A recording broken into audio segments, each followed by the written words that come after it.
Friends, good evening.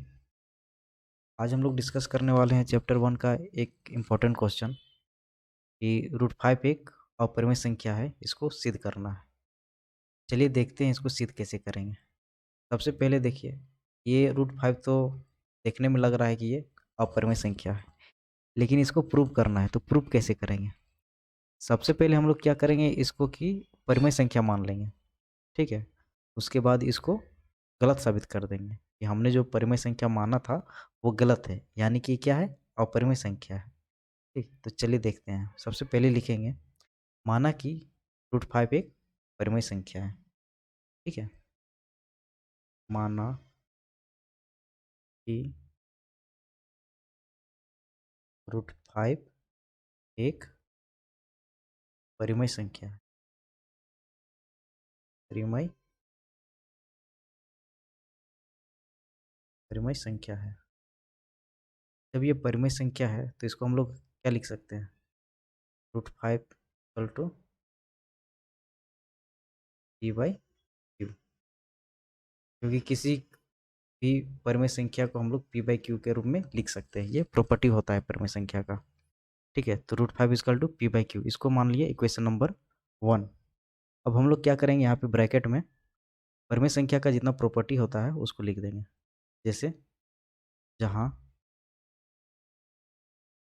जहाँ P तथा Q कोई पूर्णांक है, पूर्णांक यानी कि पूरा नंबर है, पूर्णांक है। पी तथा क्यू कोई पूर्णांक है, पी और क्यू दो सह अभाज्य संख्या है, सह अभाज्य संख्याएं हैं। अभाज्य संख्याएं, और एक यहाँ पे लिख देंगे जहाँ q does not equal to 0, q जो है 0 के बराबर नहीं है। ये पूरा क्या किए, प्रॉपर्टी लिख दिए परिमेय संख्या का, ठीक है। इसको क्यों लिखें, क्योंकि ये सब प्रॉपर्टी होता है और इसी में से किसी एक को गलत साबित कर देना है, ठीक है। तो हो जाएगा क्या, अपरिमेय संख्या। अब हम लोग क्या करते हैं, इसको इसको क्या करते हैं, वज्र गुणनखंड यानी कि क्रॉस मल्टीप्लिकेशन, ठीक है। चलिए इसको करते हैं। Root 5 equal to p by q, ये दिया हुआ है। करते हैं cross multiply, root 5 q equal to p, ठीक है। Root 5 q equal to p. अब करेंगे क्या, दोनों तरफ वर्क करेंगे, यानी कि स्क्वायरिंग बोथ साइड। तो दोनों तरफ वर्ग करने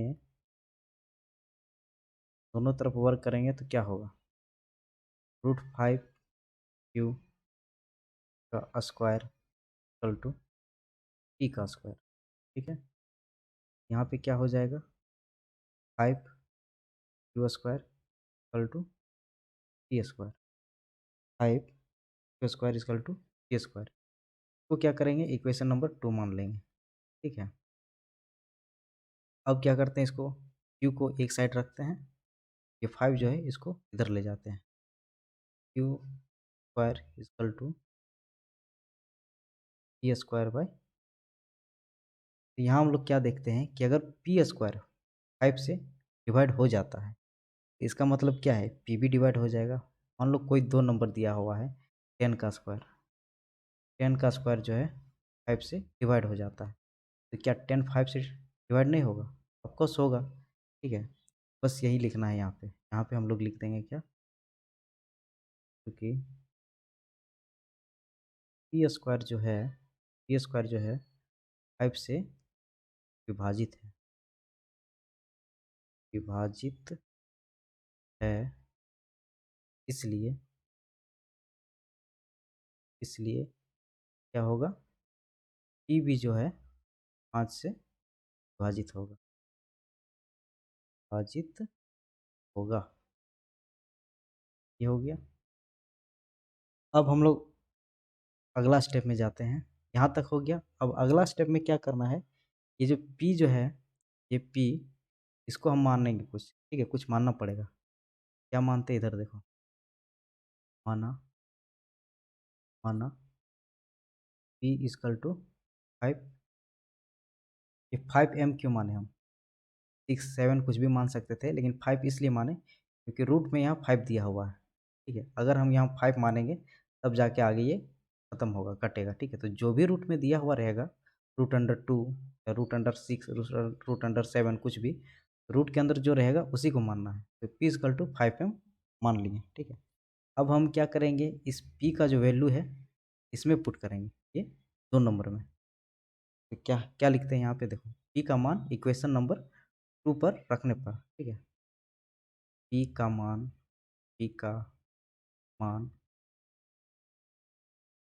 क्वेश्चन नंबर 2 में रखने पर में रखने पर क्या पाते हैं हम लोग देखो, 5q² equal to P²। P की जगह क्या रखना है, तो 5m को 5m का स्क्वायर।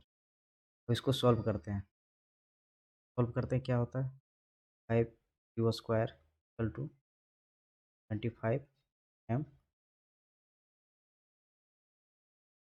q² इक्वल टू 25 5 यहाँ था क्या, m²। ये कट जाएगा, 5 से कट जाएगा। तब क्या हो जाएगा, q² इक्वल टू 5m²। अब m को रखेंगे एक साइड में, m² equal to q²/5। m को एक साइड रखें, ये 5 को ले गए नीचे, ये हो गया, ठीक है। अब यहाँ पे फिर से वही बात देखो, यहाँ यहाँ जो लिखे थे ना, अगर p² 5 से विभाजित है तो p भी विभाजित होगा। इसी तरह यहाँ भी लिखेंगे क्या, क्योंकि q² जो है 5 से विभाजित है, 5 से विभाजित है, तो q भी क्या होगा, q भी 5 से विभाजित होगा, विभाजित होगा, विभाजित होगा। यहाँ हो गया। तो अब हम लोग क्या देखते हैं, यहाँ ये केस मेरा यहाँ पे फ्लॉप हो गया, 2 सअभाज्य संख्याएं हैं। अब हम देख रहे हैं कि 5 जो है ये p² को भी काट देता है और q² को भी काट देता है, यानी कि 5 ये दोनों में कॉमन है, ठीक है, कॉमन है, यानी कि यह सअभाज्य संख्या नहीं है।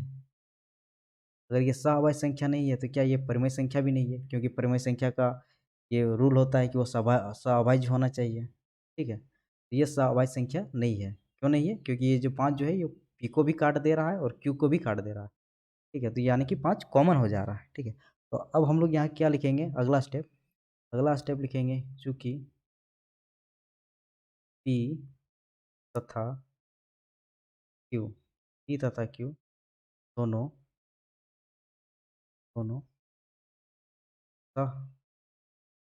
अभाज्य संख्याएं नहीं है,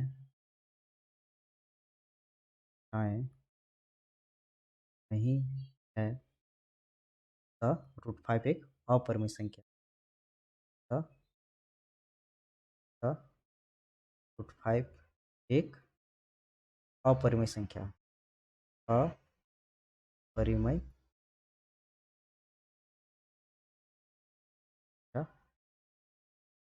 ये मेरा क्या हो गया, प्रूफ हो गया। ये प्रूफ करने के लिए बोला था, सिद्ध कीजिए कि √5 एक अपरिमेय संख्या है। पहले हम क्या किए, इसको परिमेय संख्या मान लिए, फिर उसको गलत साबित कर दिए, क्या हो गया, अपरिमेय संख्या। ये चैप्टर 1 का बहुत इंपॉर्टेंट क्वेश्चन है, ये लगभग चांसेस रहता है कि आएगा ही आएगा। तो इसको आप लोग पूरा बढ़िया से कंफर्म कर लीजिएगा, ठीक है, कि कैसे बनाना है। एक एक स्टेप जिस तरह हम बताए हैं यहाँ पे, उस तरह स्टेप को याद, मतलब एक तरह का मेमोराइज कर लीजिएगा इसको, ठीक है। तो चलिए फिर अगला क्वेश्चन में मिलेंगे, ठीक है। तब तक के लिए प्रैक्टिस करते रहिए, ठीक है, चलिए।